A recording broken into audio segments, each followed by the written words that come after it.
مقبوضہ کشمیر میں ہونے والے مظالم کے حوالے سے اپنی رہائش گاہ پر مشال ملک نے میڈیا کے نمائندوں سے بات کرتے ہوئے کہا، اب آپ نے دیکھ ہی لیا ہے کہ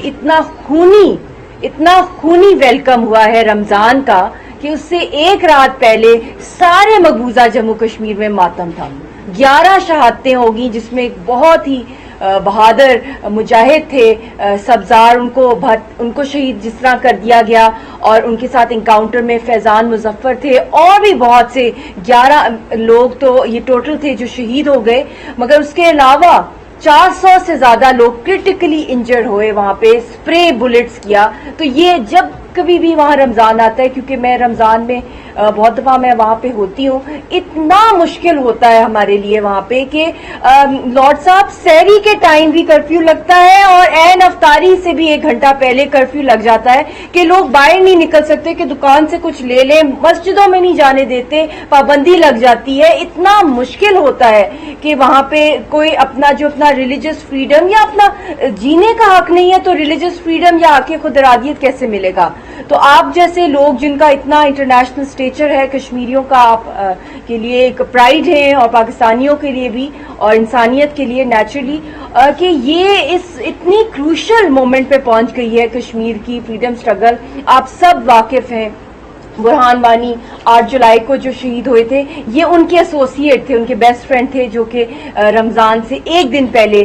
جن کو شہید کر دیا گیا. اور کس طرح وہاں پہ چھوٹی چھوٹی لڑکیاں باہر یونیفارم میں باہر نکل رہی ہیں، کہیں دنیا میں نہیں دیکھا ہوگا. 14-13 ایئر اولڈ لڑکیاں جو ہیں وہ فریڈم موومنٹ کو لیڈ کر رہی ہیں یونیفارم. ان کا کیا قصور ہے؟ یہ ان کا ٹائم ہے کہ وہ اسکولوں میں، کالجز میں اپنے کریئرز بنائیں. اس موقع پر لارڈ نذیر نے یاسین ملک کی رہائی کے حوالے سے بات کرتے ہوئے کہا، کرفیو کے ہونے کے باوجود وہاں پہ جو لوگ مسلسل اپنا خون دے رہے ہیں، انٹرنیشنل کمیونٹی خاموش ہے، اور اس کی بہت ساری وجوہات بھی ہیں، لیکن ایک وجہ یہ بھی ہے کیونکہ یہاں سے جو آزاد کشمیر یا پاکستان ہے، یہاں سے کوئی خاص پولیٹیکل سپورٹ مقبوضہ کشمیر کے ہمارے بہن بھائیوں کے لیے نہیں ہے. تو پہلے تو میں ان کا شکر گزار ہوں کہ انہوں نے آپ بھائیوں کو، بہنوں کو یہاں پہ دعوت دی، کیونکہ آپ کے ذریعے انٹرنیشنل کمیونٹی دنیا بھر کو یہ پیغام ضرور جانا چاہیے کہ یاسین ملک صاحب اور آسیہ اندرابی صاحبہ ہماری بہن جو ہیں، ان کی صحت ٹھیک نہیں ہے. میں نے پہلے بھی ہندوستان حکومت کو خط لکھے تھے اور کہا تھا کہ سید علی گیلانی صاحب کی صحت بھی خراب ہے، اور اس وقت وہ سیریس تھے. اب تو وہ کافی ضعیف بھی ہیں، کہ ان کو پاسپورٹ دیا جائے تاکہ وہ اپنا علاج کرا سکیں. یاسین ملک صاحب اور آسیہ اندرابی صاحبہ کے حوالے سے میں ڈیمانڈ کرتا ہوں کہ international community, particularly United nations کے جو ہیومن رائٹس کے کمشنر ہیں، وہ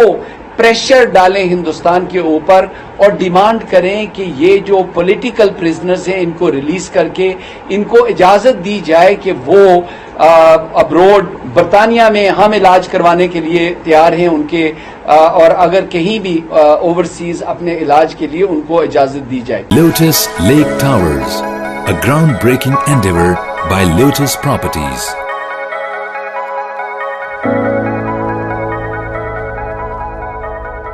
ملکی، بین الاقوامی، سماجی، سیاسی، تجارتی، ثقافتی، تفریحی، معلوماتی اور کھیلوں سے جڑی ہر چھوٹی بڑی خبر کا مرکز TNN TV.